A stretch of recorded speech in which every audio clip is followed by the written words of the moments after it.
Hey guys, and welcome back to another video. Today we're going to be going over Mythic the 9, right? So my guild was lucky enough to kill this after only 2 pulls on our first night of progression, so pretty nice. We killed it last night, so I want to go through and talk about things that you can do to, make this boss easier, right? From a Shadow Priest perspective. So before we get into it, I'll mention my talents and everything. I forgot to mention these on the last 2 bosses, but for this boss, you just want to run single target talents. Um, you might be, you might think that Misery would be good on this boss because there's like 3 targets at a time at one point. There's an ad that comes out every so often.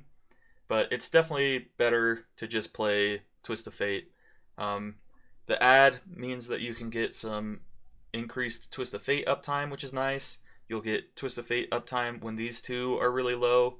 And then the only damage that really matters and in the part of the boss fight that's hard is single target damage to Skya or whatever their name is.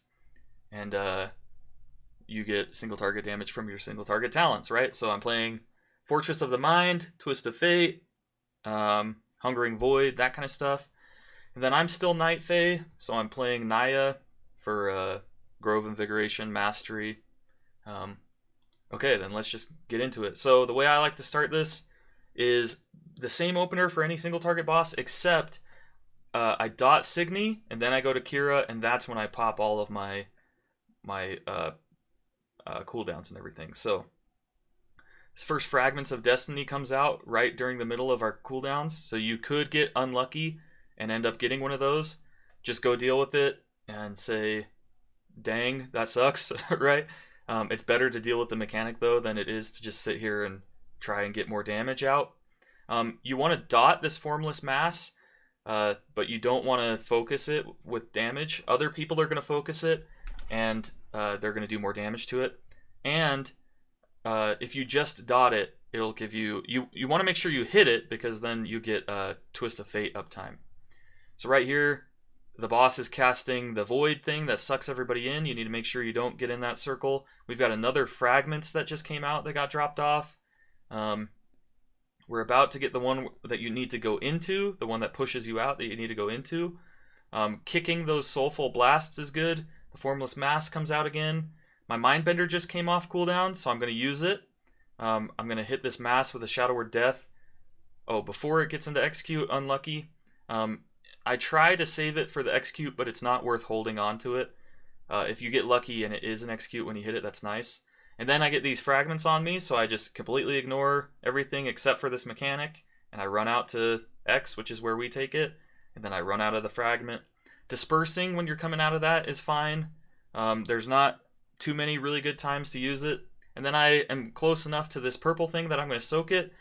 I will mention that this Aradni person who flies around and hits these circles, that's not the soak mechanic. It's this big purple meteor that's falling. So don't step out right when you see this angel dude fly by. That's just like an RP thing. It doesn't actually do anything. You're soaking this meteor. So I saw even Limit wiped to this because somebody stepped out after the angel went by, but the angel is not what you're soaking. The meteor is what you're soaking. So I stay in, right, until this meteor hits, and then I can step out. And then, yeah, I mean, it's pretty straightforward. So I'm holding onto this Void Form right here. Okay, so my Void Form has been up for, I don't know, maybe 15 seconds or something. And I didn't use it on cooldown. That's because you want to lust at the beginning of phase 3. At least that's what my raid team did. So I'm holding this Void Form to line up with this Power Infusion and this Mindbender at the beginning of phase 3. However, both the bosses are at like 30% HP still, so it's kind of like all my stuff is lined up now, so I could just be popping everything right now and blasting damage. So maybe it would be better to use that Void Form early and then maybe it would be up in time again. But it's okay, so no, it's you definitely want to save it right here because stage 2 just started. That's the phase 3 I was talking about. This is when the third guy comes down, and this is when you pop everything for sure. So you definitely want to hold that void form for this moment, because this is where you're going to get a ton of damage out, right? You want to dot this guy, this formless mass again, because or hit it with a mind seer, because your Shadow Flame rifts that hit it don't count towards Twist of Fate. So don't just be like, oh, my Mindbender is out, that damage will hit it, and that'll give me the Twist of Fate uptime, because it won't. You only get the Twist of Fate uptime from your direct attacks to the target, so you want to hit it with a Mind Seer. I guess a Mind Seer doesn't count as a direct attack, but Mind Seer does proc your Twist of Fate. Your Mindbender Shadow Flame Rifts do not, so that's important to keep in mind. So yeah, either Mind Seer there, or hit it with Shadow Word Pain, or something like that. Mind Searing there is not a bad idea anyway, because you get 4 insanity per tick while the 4 of those things are alive, versus the 3 insanity per tick that you get from a Mind Flay. And then yeah, I mean, we're just in the good old single target rotation. I pop my Mindbender on cooldown for the rest of the fight, basically. You need to soak these things, and then we're about to have the Word of Recall, I think, unless that's what just happened.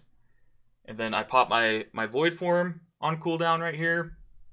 My Fey Guardians is about to come up, so if I hit that, I'll get extra mastery for this Void Form. I'll also get the cooldown reduction from it, and some damage reduction, and increased health. So popping Fey Guardians there is pretty nice. And then I'm standing like pretty far out here. I think this is the one. Oh, maybe not. We're dispelling these fragments. There was one of these where I was like really far out, and it jumped to me anyway. And then right now my Mindbender and my PI are going to line up for this next moment. So you want to make sure your dots are reapplied before you go into your big Mindbender rotation. However, I forgot to get mine, so I have to reapply them during my Mindbender. But then yeah, we're just back into the Mindbender using Dissonant Echoes every time I can. My Dark Thoughts proc while I'm channeling or moving. And then yeah, this is the Word of Recall where all the mechanics come back out. Remember, it's those purple meteors you're soaking, not the angel. This guy goes to solo this. That's something you can solo as a Shadow Priest as well. I am like 99% sure. Check the dungeon journal. It does like 110k damage or something like that. Dispersion is a 75% DR. So 75% of 110k, that's like 80,000 or something. So it'll reduce the damage by like 80,000, which means that instead of doing 110,000 damage to you, it'll only do 30,000 or something, which is something that you can survive by yourself as long as you're like topped, right? So if it's like a, oh crap, I need to save the raid moment, you can take that out by yourself, hit dispersion, and most of the time you'll survive. So if like there are classes that definitely can't do that, but Shadow can, so that's something you should take advantage of when you can. Okay, so this is the shield that you need to pull the boss out of, and then I've got Void Form in 10, and I've got Mindbender and PI in 24. This is the Word of Recall that calls all of this stuff again. So I'm most likely gonna hold this Void Form for, no I don't. Okay, so I pop this Void Form immediately, and then I'm gonna be using my Mindbender and my PI as soon as they come up. This would be a good moment for a dispersion, which I do end up doing, because I'm pretty low on health. That fragment does a decent amount of damage. We need to go into this void, and dispersion gives you increased movement speed, so that's good. It helps you get there. And then yeah, this boss doesn't have, it's got like 25% HP left, which means I'm probably only going to get one more use of my cooldowns. So this next Mindbender, when it comes off of cooldown, I'm not going to use it immediately, unless the boss is like super, super low and about to die, in which case I will use it immediately. I pop my Fey Guardians there for the increased cooldown reduction on Void Form. My Vampiric Touch has fallen off, but I need to run out here to X to get my Fragment dispelled. I've pretty little HP. Oh, and I managed just fine. Okay. So Okay, so I've got like 5 seconds left on Void Form. Mindbender's pretty close. That guy goes out with the giant soak mechanic. He's gonna solo it. He actually greater invisibility, and it went away, which is interesting for sure. I don't know if that's intended. And so yeah, now that the boss, I'll say this, the boss has like 15% HP left. It's gonna die within the next minute, right? So this is something that you need to kind of be aware of. I could have held Mindbender and Void Form here for my next PI, but my next PI isn't around until 59 seconds from now, right? So I can either hold it for that, or I can pop them both right now, and then maybe PI. If so, what I'm trying to say is the boss is going to die before my next power infusion is up. So I just treat that as not ever going to be up in time, right? So I just pop my Void Form and PI, my Void Form and Mindbender now instead of waiting for that PI. A lot of people will suggest that you use your last Void Form, your last Mindbender, and your last PI at the same time, right? Which is definitely something you should be trying to do when you can. But you need to be aware of the boss HP and your group's overall DPS and stuff like that. You need to be watching for things like this, because if I was trying to hold that Void Form and that Mindbender for that last PI, like I'm saying, I just wouldn't get them off, right? Because the boss would die before it came up. So I pop them both right here, you know, to get my last use of them. And then, yeah, the boss is going to die here in a couple seconds. So it's got 9% HP now. Like I've mentioned in my previous videos, don't just tunnel the boss when it's really close to being dead. Make sure you're still doing all the mechanics. Like this Call of the Valkyr that just happened.